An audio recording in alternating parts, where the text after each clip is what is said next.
The Owl Critic. Questions, answers. There are only 3 questions. इसी में आपका ऑब्जेक्टिव सॉल्व होगा, इसी में आपके पास्ट पेपर सॉल्व होंगे, इसी में आपकी क्रिटिकल एप्रिसिएशन सॉल्व हो जाएगी। फ़ी इन नोट्स, ऑडियो लेक्चर्स और क्रिएटिव राइटिंग की 5000 है। एक हेयर ड्रेसर की शॉप है, उसमें एक आउल रखा हुआ है, उल्लू, जो कि ओरिजिनल है। एक यंग मैन इस शॉप में दाखिल होता है, उसे लगता है ये आउल आर्टिफिशियल है। एक मुर्दा आउल की खाल में भूसा या कॉटन भरी गई है। क्योंकि इस नौजवान ने सैकड़ों किताबें पढ़ रखी हैं, तो ये एक बेस्ट क्रिटिक हो सकता है आउल का। बस ये कहता है कि हेयर ड्रेसर, इस आउल को नीचे उतारो क्योंकि इसमें बहुत गलतियां हैं। इस आउल का सर चपटा है, गर्दन छोटी है और इसकी चोंच टेढ़ी है। जब वो काफ़ी सारी क्रिटिसिज्म कर लेता है तो क्योंकि आउल ओरिजिनल होता है, वो अपने जगह से हरकत करता है और नीचे उतरता है और कहता है, मैं आउल हूँ और तुम भी आउल हो, तुम भी उल्लू हो, बल्कि उल्लू के पट्टे हो। Question 1. The poem The Owl Critic has been written by space. The Owl Critic लिखी गई राइटर का नाम बताएं। 2016 and 19. Answer. The pen of J.T. Fields. J.T. Fields के पेन ने gleaned लिखा The Owl Critic, इस पोएम को। Dot. Question 2. The line, I have passed days and nights in 100 collections. नकाद क्रिटिक यंगमैन कहता है कि मैंने दिन रात सैकड़ों किताबों में गुजारा है। ये लाइन हैज़ बीन एक्सट्रैक्टेड, हासिल की गई है, फ्रॉम द पोएम कोरान, पोएम से। बताइए पोएम का नाम। 2012. What defects are discovered by the Owl Critic? इस आउल के नकाद ने इस ओरिजिनल आउल को आर्टिफिशियल समझते हुए इसमें क्या डिफेक्ट्स डिस्कवर किए। सिटिंग ऑन हिज पर्च, जो कि अपनी जगह पर बैठा हुआ था आउल। 2012. पिर्च, बैठने की जगह। I can make an old hat look more like an owl. मैं इतना काबिल नकाद, मैं इतना काबिल आदमी हूँ, आउल्स के बारे में मैंने इतना पढ़ रखा है कि मैं एक पुराने हैट को तोड़ मोड़ के बना के आउल जैसा कर दूंगा। कंपोज्ड बाय, ये लाइन किसने लिखी? पोएम का नाम भी बताना है, राइटर का नाम भी बताना है। 2013, 2015. What were those two sciences? वो कौन सी साइंस की 2 ब्रांचेज हैं अगेंस्ट विच, जिनकी मुखालफत करते हुए सम टैक्सीडर्मिस्ट, किसी भूसा भरने वाले, खाल में भूसा भरने वाले माहिर ने हैड डन किया हिज स्टफिंग, भूसा भरने का वर्क, काम, इन द आउल, आउल में।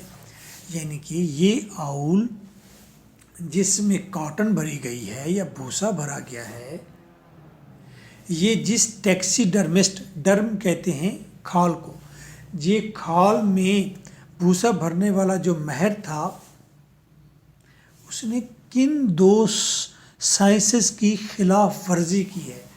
अरे भाई इतना समझ लीजिए, वो कहता है कि ये जो भूसा भरा हुआ आउल है ये साइंस के खिलाफ है। कौन सी 2 साइंसेस के खिलाफ है? 2016. अगर ये बातें आपको क्लियर नहीं हो रही तो आप टेक्स्ट पर जाएंगे, आउल क्रिटिक बाय एम के भुट्टा आप लिखेंगे। Answer, the owl critic said, इस आउल के, उल्लू के नकाद ने, उल्लू पर तंज करने वाले ने कहा, I have passed days and nights in 100 collections, मैंने कई दिन कई रातें सैकड़ों किताबों में गुजारी हैं। कौन सी किताबें? जो आउल पर लिखी गई थी। I can make an old hat look more like an owl, मैं एक पुराने हैट को तोड़ मोड़ कर बना सकता हूँ जो आउल जैसा नज़र आएगा, मैं इतना माहिर हूँ। और इसने आउल की खाल को भरा है तो उसने सही नहीं भरा, क्या बात हुई। But this owl is against the sciences, लेकिन ये भूसा भरा हुआ सामने बैठा हेयर ड्रेसर की शॉप पे बैठा आउल, ये दो साइंसेस की खिलाफ वर्जी कर रहा है। एक है एनाटॉमी, जिस्म की बनावट, और दूसरा है ऑर्निथोलॉजी, परिंदों की जानकारी, परिंदों के बारे में पता होना, परिंदों का इल्म। ये परिंदों के इल्म और जिस्म के इल्म के खिलाफ भरा गया है।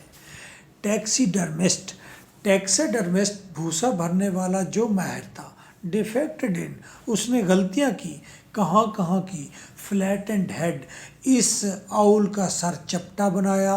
जैम्ड नेक, इसकी गर्दन छोटी कर दी उसने। लिम्स सो अनलूज्ड, और उसने इसके अज़ा, इसके पर बिल्कुल भी ढीले नहीं छोड़े, अकड़े हुए बना दिए। क्लॉज कर्ल्ड, इसके पंजे उसने ज़्यादा मोड़ दिए हैं। लेग स्लैंटेड, इसकी लेग्स तिरछी बना दी। एंड बिल कैंटेड, और इसकी चोंच उसने बना दी ज़्यादा मुड़ी हुई। हालांकि ये ओरिजिनल आउल था। टेक्स्ट पढ़ें, आपको मज़ा आएगा, उसमें मैं गालियाँ भी देता हूँ, वो भी सुनिए। Question number 3, Who proved to be the real owl in the end?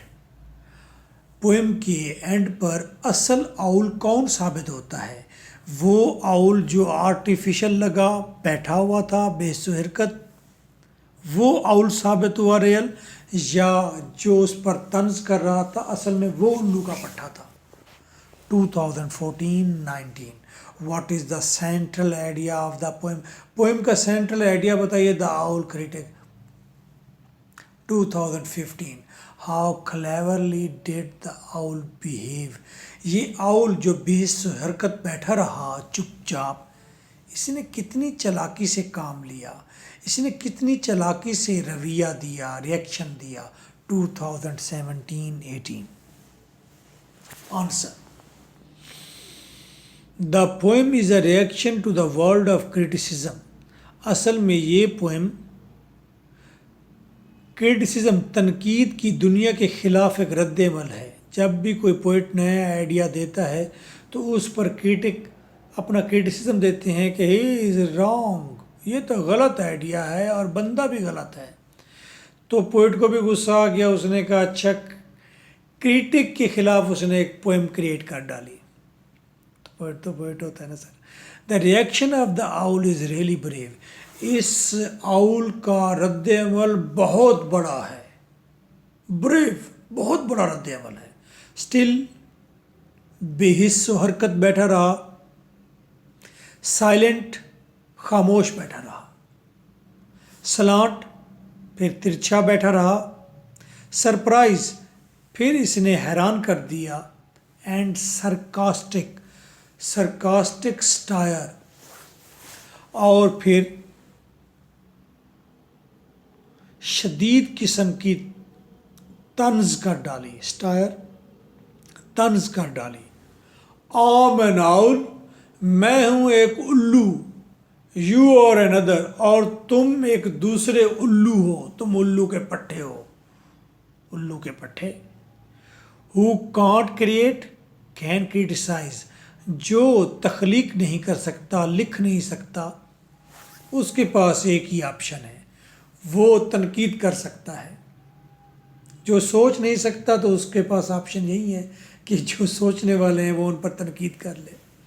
Hair taxidermist is a god, देखें ये आउल आर्टिफिशियल था या ओरिजिनल था? ओरिजिनल था। तो फिर इसका टैक्सीडर्मिस्ट कौन है? इसकी खाल में गोश्त भरने वाला कौन है? वो कोई देवता है। यहाँ पर इस आउल का टैक्सीडर्मिस्ट खुद देवता है। देवता सानी, देवता जैसा होता है अ थॉटफुल पोएट, एक सोचने वाला पोएट। ग्रीक्स में पोएट को गॉड, देवता का दर्जा हासिल है। हमारे यहाँ तो यहाँ जूते खा रहे हैं, उनके काम ही ऐसे हैं। वहाँ पर पोएट्स की वजह से बहुत ज़्यादा तरक्की होती है, रास्ते, डायरेक्शंस मिलती हैं। यहाँ पर इस पोएम में खाल में गोश्त पोश्त या भूसा भरने वाला देवता है, और देवता मतलब एक थॉटफुल पोएट है।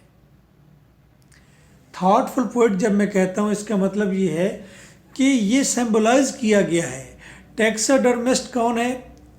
सोचने वाला पोएट। आउल कौन है? Owl is a piece of literature. Owl एक पोएम है, लिटरेचर का एक पीस है, एक नया आइडिया है।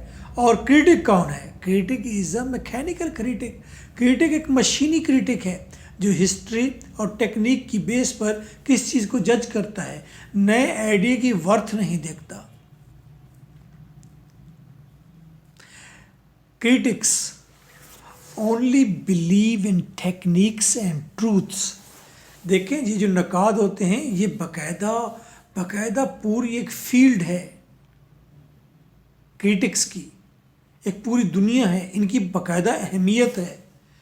जब भी दुनिया में कोई नया आइडिया आता है, कोई नई बुक आती है, तो क्रिटिक भी उसके ऊपर क्रिटिसाइज करते हैं और लोग उस पोएम को भी पढ़ते हैं और उसके ऊपर की हुई किसी क्रिटिक की बुक को भी पढ़ते हैं।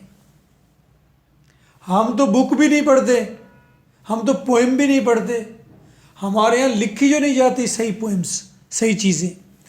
तो क्रिटिक बिलीव रखता है, यकीन रखता है टेक्निक्स पर कि इसमें आयरनी इस्तेमाल हुई, इसमें स्टायर इस्तेमाल हुई,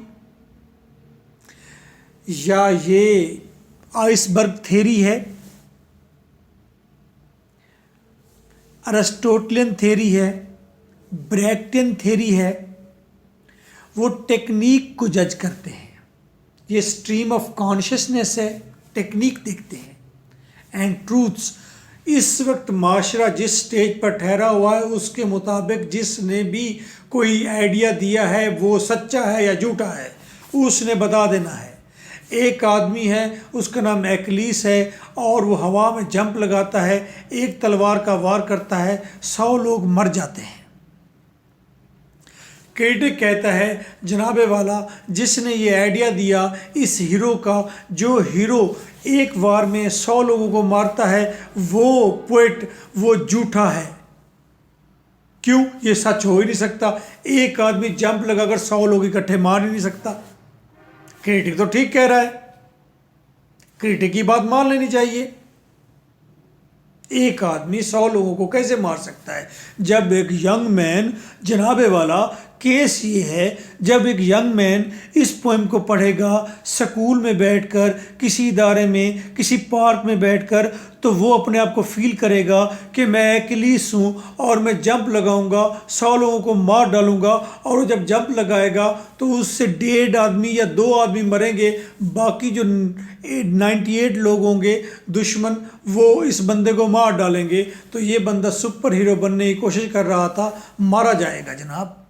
और ऐसे ख्यालात में रहकर ये शख्स या तो मारा जाएगा या फिर मायूस हो जाएगा कि यार एक्लीस तो 100 बंदे मार देता है, मैं तो 1.5 बंदा भी नहीं मार सकता, लो तो मैं तो बड़ा बुज़दिल हूँ।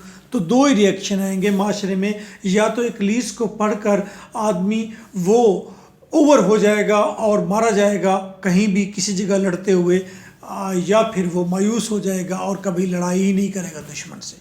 तो जनाबे वाला ये पोएट झूठा है, इसे फाय लगा दो, मार दो इसको, कुत्ता है ये, झूठ बोलता है, बकवास करता है। ठीक है जी। तो क्रिटिक का काम ये है कि वो बुक लिखता है और बताता है कि इन टेक्निक्स की बेस पर ये पोएम है या न्यू आइडिया है और ये सच है या झूठ है। ये है क्रिटिक का काम। अब पोएट को देखें, पोएट क्या सोच रहा होता है जब वो कहता है एक्लीज 100 लोगों को मार देगा एक ही जंप के अंदर। While poets believes in lies, खरी बात यह है कि पोएट यकीन रखते हैं झूठ पर।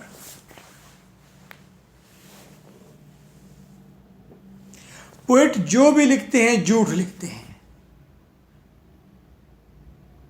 लेकिन इन पोएट्स के झूठ को कहते हैं सुपर ट्रूथ्स। ये सुपर ट्रूथ्स होते हैं क्योंकि ये किसी देवता की झूठ होते हैं। अब ये बक बक कैसे सॉल्व होगी? जब एक्लीज जंप लगाता है और वो एक ही वार में 100 लोगों को मारता है, वो एज है आज से 200 साल पहले की। पोएट ने कहा जी एक आदमी आइडियल वॉरियर उस वक्त होगा जो एक ही वार में 100 लोगों को मार देगा। आप बताइए आज क्लैशनकोफ आ गई है तो एक आदमी 100 लोगों को मार सकता है ना? आज एटम बम आ गया है, एक ही वार में आप लाखों करोड़ों लोगों को मार सकते हैं। तो पोएट ने 100 साल पहले जो झूठ बोला था वो आज का आइडियल ट्रूथ है, वो तो सुपर ट्रूथ साबित हो गया।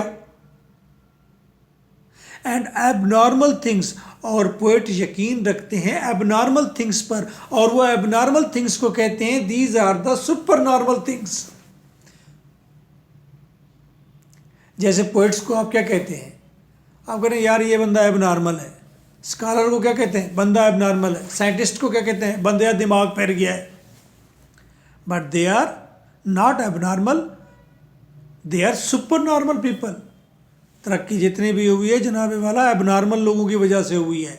सो पोएट्स सुपर आउल्स, बस पोएट्स के जो ये सुपर आउल्स होते हैं ऑलवेज आउटविट, ये हमेशा बुखला देते हैं किनको? क्रिटिक्स को, अपने नकादों को। जो भी पोएट्स पर तनकीद करता है उनके आउल्स पर तनकीद करता है, कल को वही आउल सुपर आउल साबित होते हैं, असल आउल साबित होते हैं। जो आर्टिफिशियल लग रहा होता है और बनावटी और झूठा और मसनूई और वक्ती लग रहा होता है, बाद में वही सच साबित हो जाता है। यही तो लिटरेचर है ना सर। इन्हीं 2 क्वेश्चंस को, 3 क्वेश्चंस को मिलाएंगे तो आपकी क्रिटिकल एप्रिसिएशन बन जाएगी। मैं आपके लिए और क्या करूं? 0300 4655 305 दिस इज़ माई व्हाट्सएप।